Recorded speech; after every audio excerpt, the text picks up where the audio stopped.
Thank you. So I'm Michael Dille. I'm a senior scientist at the NASA Ames Research Center right here in Mountain View. And this is Keith Baer. He is a file systems guru at NetApp, a storage vendor, and he's at the Pittsburgh, Pennsylvania office. And we're going to tell you all about the history of graphics programming. Once upon a time, computers really looked like they did in the 1950s sci-fi movies. And if they wanted to tell you something, they would do it via blinking lights on some gigantic console, or print out very loudly on these gigantic stacks of lined printer paper with the cool sprocket holes on the side. After a while, displays actually started to appear, these cathode ray tubes. So instead of having to print or just blink, they could actually show you things. But they were really just text terminals. And if you wanted graphics, you'd have to do some sort of ASCII art. So displaying characters like that rogue example right there to draw little maps in games and things. You really could do graphics, but it was still pretty primitive. After not very long, a revolution occurred in graphics, and the capability for some really impressive displays came about. Now, it was initially lo-fi by today's standards, but it was a huge and exciting leap, and it was quite impressive considering the weak hardware that was being used. This was, of course, paralleled by the explosion and revolution in home computers. Commodore 64, Amiga, PC, Apple, Atari, Sinclair, pick your favorite brand. This is what really drove these sorts of things.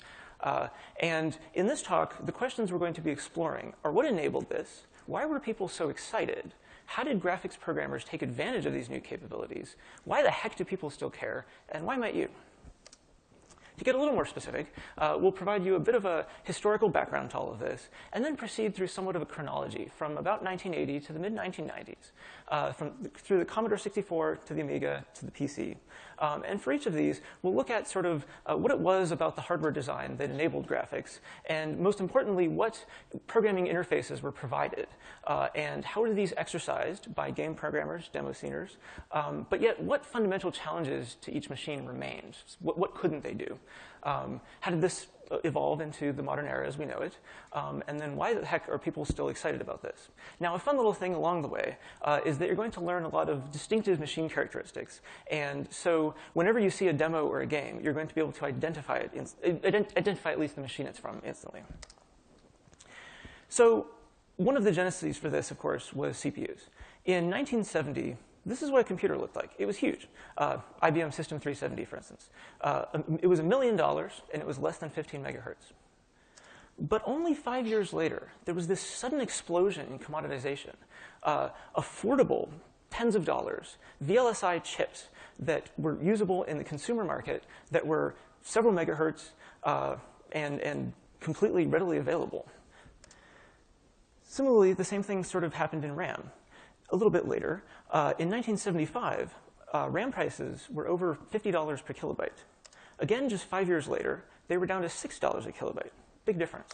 5 years after that, 50 cents a kilobyte. Now, of course, you're wondering what the heck are they now? Well, tiny in comparison. But what this meant is that in the early 1980s, a 16 to 128 kilobyte computer was finally achievable, and this grew to several megabytes by the 1990s, just to kind of give you some perspective of the era we're looking at here. Of course, displays are very important. In 1972, actually, less than 50% of US households even owned a color television. This quickly zoomed up to over 80%, and this enabled easy ways of displaying things. So when home computers were initially sold, vendors would say, just use your TV as the monitor. After not too long, early monitors were available that were really just modified TVs in some sense, either composite or S-video, separated chroma and lumen signals. Eventually, sharp RGB monitors that actually were designed for computers gave us better displays, better color. But in terms of graphics hardware, there really wasn't such a commodity. There were no GPUs, no video cards as we know nowadays, or even some sort of general graphics controller analogous to the CPUs that vendors could just throw in machines. The closest thing were these CRT controller chips, kind of early RAM decks, if you know what those are. But they basically were really just sort of raw timing things that drew characters on screens. Couldn't do very much with them. So what computer designers did was they made their own. All the famous brands made their famous chips. And we'll look at a few of them, but really the programming side of things. If you want a short history of really the hardware themselves, you should go find the video for from our NVScene talk last year. So there were some core issues underlying all of this, and the primary ones were, of course, memory and bandwidth that severely limited what could be done. So a full-color frame buffer, as we just assume exists nowadays, was really generally infeasible. So if you call 640 by 480, say, full TV resolution, tiny by today's standards, but that was even just 1 bit per pixel, that's 38 kilobytes, which isn't so easy when your machine has 16 to 128. If you want to get really fancy and go to, say, 8-bit grayscale, 1 byte per pixel, that's over 300K, or about 300K, and that's just not going to fit in these machines. Now, if you actually wanted full 24-bit RGB, it's almost a megabyte. Totally infeasible. Same thing sort of with CPU. There were these serious CPU bandwidth limitations. Just to give you some rough feeling here, if you wanted to just perform 1 instruction per pixel, at these 5 megahertz CPUs, it would take you almost 2 seconds to just perform, say, 1 little thing on each pixel in 1 frame's worth of time. And a super extreme example of this that we like to find is this. It was called the Apple Lisa. It was a business machine made by Apple. It had a huge display for the time, 720 by 360, and it was enforced in hardware to display at 60 frames per second. But at 1 megahertz processor, you couldn't even blank the frame buffer in the time it would take it to display a frame interval. And if you want to just copy a frame, it would take you 4 to 5 frames worth of time. So completely useless. So something was really necessary to speed this up. Now, of course, the best way to describe this was the fact that there was simply a lack of parallel processing available in hardware off CPU. And if you do the math, the same problem would exist today if it weren't for these convenient parallel processors, GPUs, that we can throw in there, given how large displays are nowadays. So hardware vendors, computer manufacturers, came up with some creative workarounds to make these to make graphics possible despite these limitations. A simple one that you see throughout all these machines is the concept of display modes. So it's essentially, it provides you within a fixed amount of memory a way to trade off between screen resolution and the number of colors available. So for instance, in this example here, we have 2 potential options in just say 16 bits across. If you demanded 16 colors, you'd really only get 4 pixels because you'd need to use 4 bits per pixel. And if you were OK with only 4 colors, though, you could have the number of bits necessary for each pixel and double your screen resolution. So it was pretty typical for machines to offer the ability to, in software, sort of switch between these based on what you were trying to display. Another one is color palettes. So to actually describe a color might require quite a few bits, quite a bit of RAM, but each pixel, maybe on a screen at a time, you wouldn't actually use that many colors. So what many of these systems did was provide something just called a hardware color palette. So there'd be one place in memory where you would just define sort of a list, an array of colors, and then in your frame buffer, instead of providing a full color definition for each pixel, you just provide a smaller index into that table, so it didn't take as much memory. Now, it limited how many colors you could display at once on the screen, but it could potentially be from a wider array of colors. Special character sets. So some machines didn't really even offer graphics mode. They were really just character displays. Some graphics modes really weren't full bitmap modes, and so they were still just character-based. And a way to get around that was to use sort of these special characters, high ASCII characters, if you remember those days, or just special character table definitions, little blocks and fuzzy things. And if you display these in the right places on the screen, you get primitive graphics. A form of a generalization of this, one form is a type of tiling. And in this sort of scenario, your frame buffer basically indexing is nonlinear, and it sort of clusters things in these rectangles. So if this were just a standard, say, row major frame buffer, the indexing is actually kind of this zigzag around, clustering these 4 pixels together at a time. And what this allowed programmers to do is basically achieve basically exploit spatial locality, not in a cache sense, because that really didn't exist much back then, but just the ability to do smaller arithmetic and manipulate things across the screen in a normal frame buffer. So you normally have to, if you want to go to the next line, you have to add a whole line's width of index, but you don't have to do that here. Another big one was to separate pixel attributes from the actual pixel bitmaps. So a classic example of this was basically to separate color data from basically black and white pixel bitmap data. And this is very analogous to what a lot of things do. I think JPEG actually does this, for instance. It stores the luminance information at sort of high frequency, but then chroma is a lower frequency. So it allowed you to still get sharp edges as long as you didn't need the high resolution color. Of course, a famous one is sprites. For this, you might predefine like a table of bitmaps. In your Mario case, depends whether you have the mushroom or the flower or whatever, and whether he's jumping or which direction he's looking. And if you just have a table of these, you could just load it into a special hardware function, say, that supports sprites, and then you can just issue instructions, which are draw this sprite at this location in RAM, draw it there. And the amount of data required to actually do that is very small. The amount of CPU load is minimal. And so that was a big thing used. Another one is hardware scrolling. So nowadays, if you want to pan across a screen, all you might have to do is just follow some sort of camera trajectory and have it re-render. But back then, lacking that sort of infrastructure, you'd actually have to move all your pixels across the screen. And so having something in hardware where you can just say, no, here's my big frame buffer, and just draw this viewport here, that was a really big deal. Finally, primitive forms of display lists. So basic instruction sequences. It's somewhat analogous to display lists in modern times, but much more primitive. Usually very simple instructions that, say, an onboard graphics processor will provide. And I'll give some examples of that. But they tended to be things like, wait until it draws over here, and then draw something else over there. So pretty primitive stuff. And then eventually, this started to evolve, still really in the pre-GPU era, into powerful but still limited co-processors that actually supported things that we love, blitting, line drawing, etc. And this isn't hype. These weren't silly little things that people tried. These things really mattered. And the simple reason was that sales of these computers depended critically upon support for games that people wanted to buy. And so it was important to provide featureful and relatively easy-to-use programming interfaces for game developers. Now, the technical implementation of all these is, of course, fascinating, but it would take a whole series of talks to talk about them. So we'll just enumerate them there and give you some superficial details in the rest of it. But what we're really focusing on here is the programmer's perspective and how they would actually see these things and use them. Now, unfortunately, all these things were implemented slightly differently on different machines.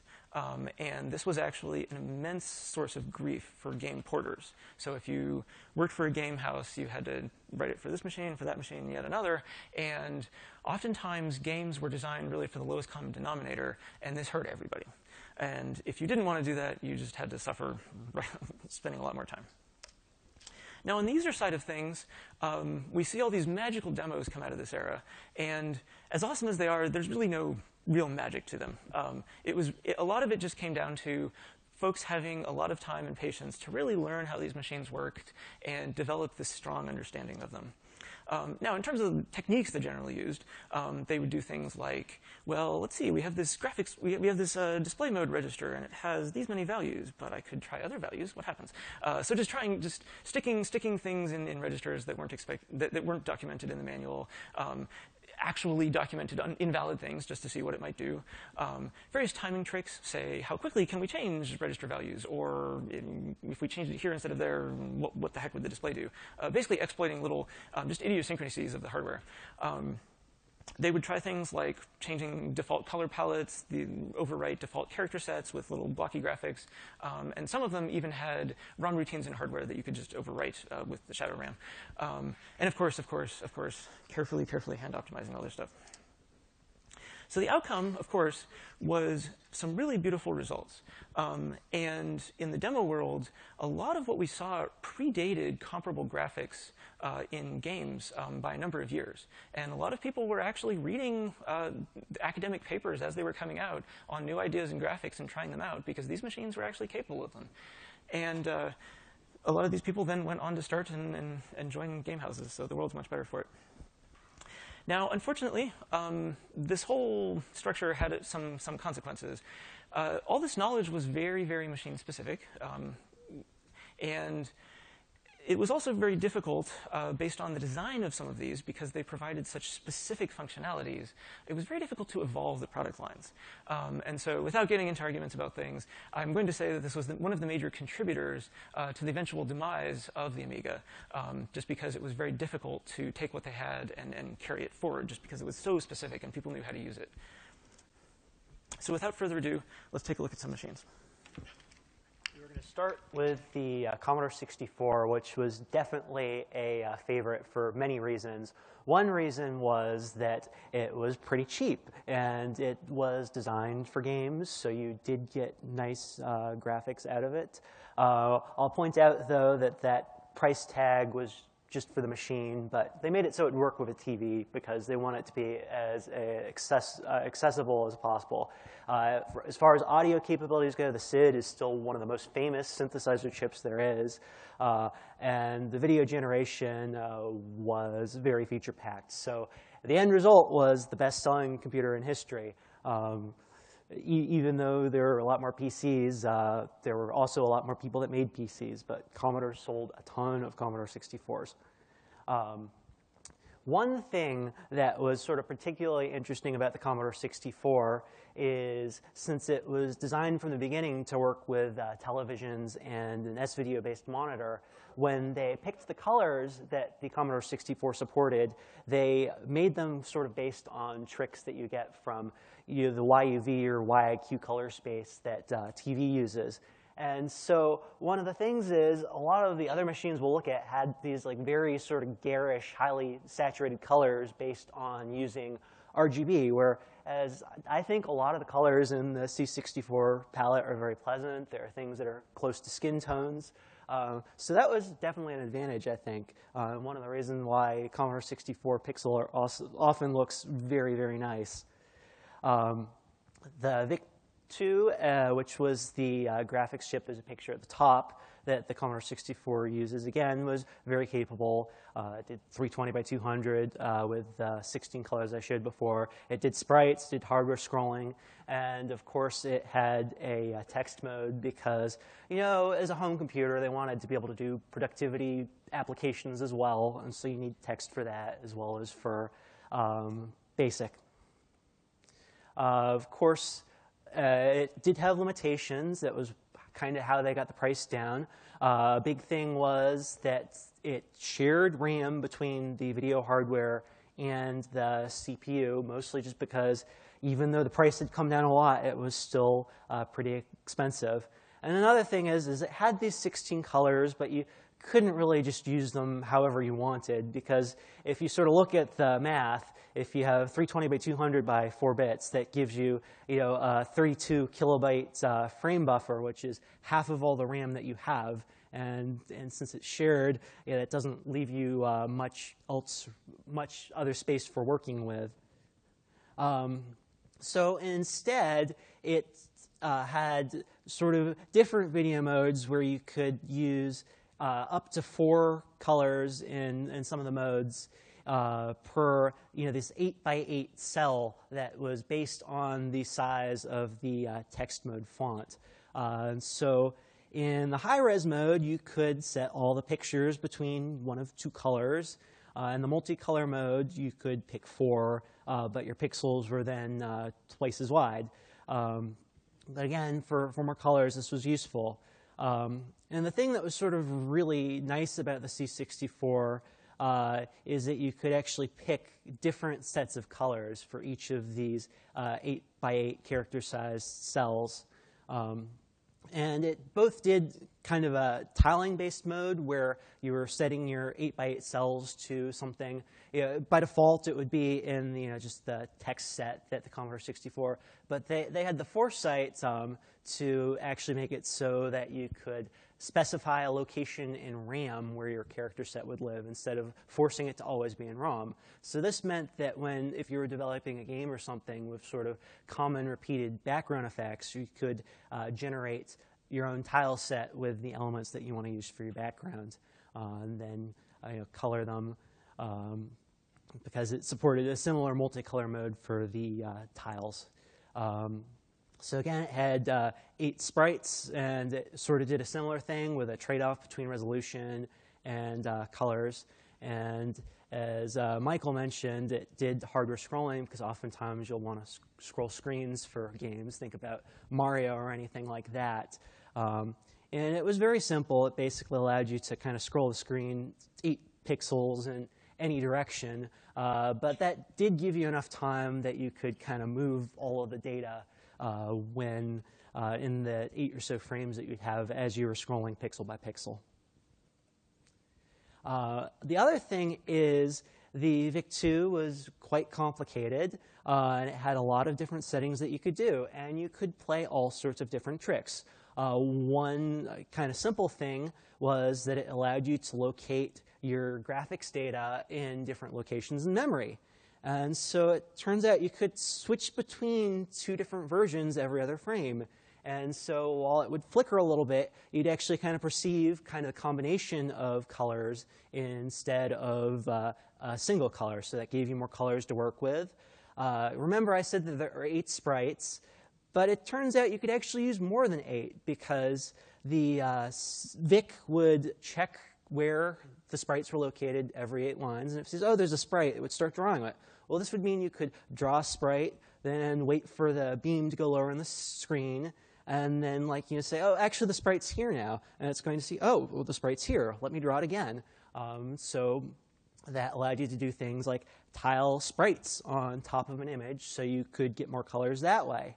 And another one thing that I thought was really cool is you could actually play tricks with the scrolling support. Basically, the way the scrolling worked is you'd say, start drawing characters at this line in the character instead of the beginning. So you could do this trick where you'd say, all right, start at the very end of the character. Then when the line would finish, right, you could actually change it again to say, start at the end of the character. And this allowed you to specify colors for 8x1 pixel cells instead of the 8x8 pixel cells. And this was referred to as FLI, flexible line. Oh, now I'm forgetting what the I stands for, interpretation. And so here's an image that's doing kind of all of these tricks from Crest's slide story. So one consequence is a lot of these timing tricks actually required a lot of CPU usage because you kind of had to be perfectly in step with the CRT scan. And especially for the FLI mode, you basically just had enough cycles every line because the VIC would also steal some from you. These are sort of the infamous bad lines that either people thought were really cool because they let you play tricks or kind of bemoaned because they took your processing power. So this left little time for computation. Sort of one consequence of this is that C64 demos often have a pretty relaxed pace. And I know that when I've been kind of programming C64 things to show in Demo Splash, this can be a challenge because, like, all right, we want to do, an hour of C64 demos. And I'm like, okay, well, that's going to be like 2, maybe 3, especially given since the disk drive's so slow. So that doesn't help. But the graphics are great, and so it's still a lot of fun. Now, the Amiga is probably one of the most favored systems in the demo scene ever. And this was mainly based on its design point. The Amiga developers wanted to design a GUI-based system, but the problem is, again, when you do more colors, you need to use more memory, you need to use more CPU time to update things, and it just became problematic. So they decided, well, if we do custom hardware to offload the graphics, then we can make a machine that's usable for a graphical system. So the first Amiga chipset that came out was called OCS, Original Chipset. It probably wasn't called that until they made more, but that's how we refer to it as now. And some of the properties that it had is the Amiga used RGB, 4 bits per color, which gave you 4096 possible colors. It's used kind of various resolution modes, either 640 by 200 or 320 by 200. You could also get more lines if you used interlacing, which was nice for more detail, but it made it flicker, so I don't know if it was all that popular for many things. It had sprite generators. It had kind of some very powerful scrolling support, where basically you'd design your background image in memory, and you could make it a lot larger than the screen size, and then you could just like move what the screen's looking into around, so you could very easily scroll through a graphic. Also, actually, kind of would allow you to use, a second transparent background, which it seems like they must have just been thinking about parallax scrolling when they did that. And of course, it had the co-processor and blitter, which basically allowed you to free up a lot of your processor to do more interesting things than maintaining the graphics. One thing that was sort of interesting about the Amiga is the way it defined colors. Part of the problem was you'd get trade-offs by using more colors. You'd need to use memory. And it turned out that the graphics hardware would be doing DMA to read the graphics data.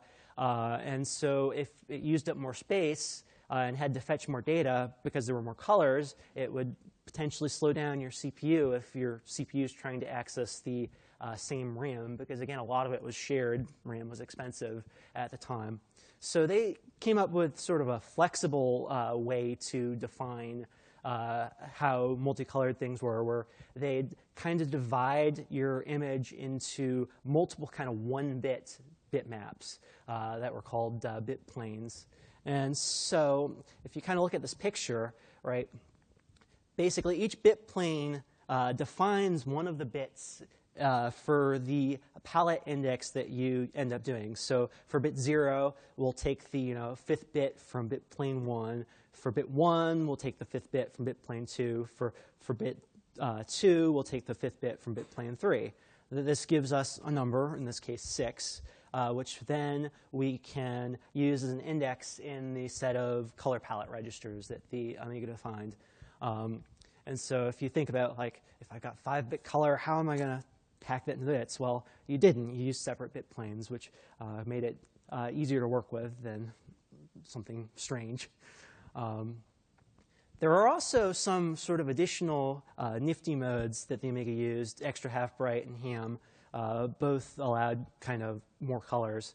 Hold and modify is actually how you could have 4096 colors in a frame. And so here's an example of a ham image. As you can see, there's all this like really cool detail, and you really couldn't do that on pretty much anything else at the time. Again, the co-processors. If you remember when I was talking about the C64, you had all these timing tricks. The Amiga actually made a co-processor that would basically just let you do things when the CRT beam reached a certain position. So you could write data registers, change the colors, start splitting an image, all sorts of things. And it would do this all without the CPU having to worry about it. So that was definitely pretty neat. The other big thing was the blitter. And so this was, again, basically a chip that was able to move or copy, do compositing on various regions of memory. And so this allowed you to kind of move parts of your image around without actually having to copy the data in the CPU. But if you do a lot of it, it can still slow down your CPU a little bit if it needs to access the memory, because you can only have one thing accessing the memory at a time. So sort of here's an example from one of the people that probably has written demos for more platforms than I can name, showing some effects that you can do with the copper. You saw those bars kind of moving down. The way you do that is every line you'd kind of change what your background color is, and it gives you a way to kind of have a very colorful background without having to deal with moving the memory all the time. ECS kind of was just some enhancements. And then later on, there was the AGA chipset, which gave you more colors. Now, one thing that was not actually very exciting for demos when it came out was the IBM PC, even though it's what we all use now. They didn't give you any graphics accelerator, and it was also very expensive, 3 times as much as a Commodore 64, and it didn't even look as good. So Why was it popular? Well, it was very popular for business. The monochrome display had very nice resolution and was very good for applications. But IBM, of course, was looking at getting into the home computer market, so it made a color graphics adapter that would work with a TV, but it wasn't really all that good. It gave you this lovely color palette to work with, which is basically just RGB plus an extra bit defining the brightness. That one entry is either brown or yellow because it would depend on what sort of monitor you're using, how it would show up. On IBM's monitor, it was brown. On Composite, it was that dark, ugly yellow. So that was very helpful for people writing things for it that they didn't know what color they'd get. Another thing that was interesting is, again, 4 bits per pixel. Well, the CGA only had 16K of RAM, and so that didn't work out because you'd need 32K to do that. So you had to pick a palette of 4 colors in the 320 by 200 mode. And they were very lovely choices because cyan, magenta, and white, lots of images use those colors, right? And green, red, yellow, sure. But yeah, PC games look strange. Didn't really know why until I learned about these palettes. But one thing that was sort of interesting is there was a secret third palette that IBM never mentioned. And you got this when you'd use an RGBI monitor and turns color off for Composite. I don't really know why, but that's not very good either, but maybe a little bit better. I don't know. But there were some tricks that you could do to get better colors. One thing is that you actually could use all 16 colors at once in text mode, but you'd only get 80 by 25 resolution if you were just drawing blocks of text. Turns out that you could tell the card to only draw the top 2 pixels of every character, and there were these graphics drawing symbols in the CP437 code page that the chip used. So you could have half of each character the foreground color, half of each character the background color. And by doing 100 lines of text this way, you actually could get a 160 by 100 color or pixel mode with all the colors. So you could make things that they're really chunky if you look at it, but it doesn't make your eyes bleed like those other palettes. Another thing that people kind of discovered over time was that if you used a composite monitor, it was very, very bad at handling sudden changes in intensity in the pixels. And sort of the reason behind this is that the sort of steep digital transitions that you get from a computer changing a pixel from black to white, there's high frequencies in that transition because it's changing really fast. And since a composite signal kind of puts the color information on a 3.5 megahertz subcarrier, when you do these sudden transitions, you kind of cause this color effect, and it's deterministic. So if you use this different pattern of black and white lines, you'd actually get color if you were using a composite monitor. You'd get all these lines if you're using an RGB monitor, so it kind of made it a pain because it would look different depending on what the user was using, but was better than the terrible palettes again. Meanwhile, on the other side of the pond, the ZX, or ZX as it was called there, Spectrum from Sinclair, was sort of the UK analog to the Apple II or the Commodore 64.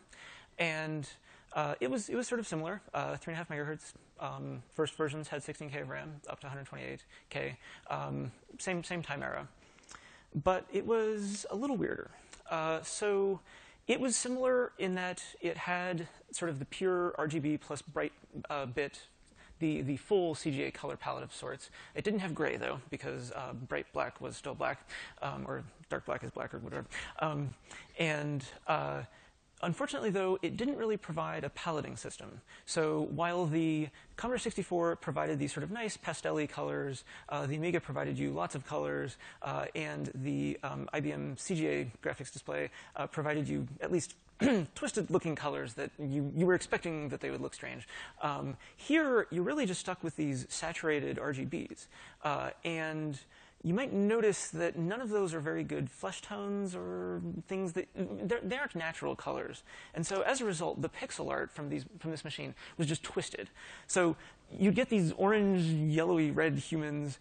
You'd get these beautiful little pastoral scenes, the bright blue sky at night, and the bright red house that appears to be on fire. Or I bet you didn't know that Agent Smith was actually a red-haired lizard. That was just how things looked, and it was interesting, but pretty twisted. It had a similar sort of cellular bitmap system where it stored the color and the intensity for information separately.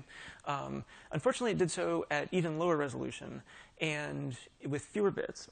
And though it was really like the C64 in the fundamentals of this design, it didn't really have any of these extra features, easily tricked modes, or sprites that you could draw on top of things to allow you to actually address that.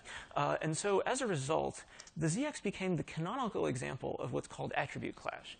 So this is something that people just expected and lived with. It was just disturbing. So here is a game, and I've highlighted basically the characters that you move around. And you can see their heads are in the yellow portion of the screen, and the rest of their bodies are in the blue. And that's because that was just the boundary of a color definition. And that's what you got. And it was called attribute clash, color clash. And as a result, what a lot of games attempted to do when they thought that was disgusting, is they really just divided the screen area into these very discrete, locally monochrome things. So you could have colors on the screen, all 16, but in one area, they would try to stick to 2 colors at a time. The Apple II was just sick. I don't want to spend much time on it. I'll just say that Steve Wozniak was a maniac. The frame buffer was split into 64 pieces, and it was completely designed for ease of implementation, and the programmer's life was not considered important. It's a miracle that there were playable, enjoyable games for it, but that's all I have to say. If you want an amusing time, go look it up. It's sick. I don't want to spend time on it.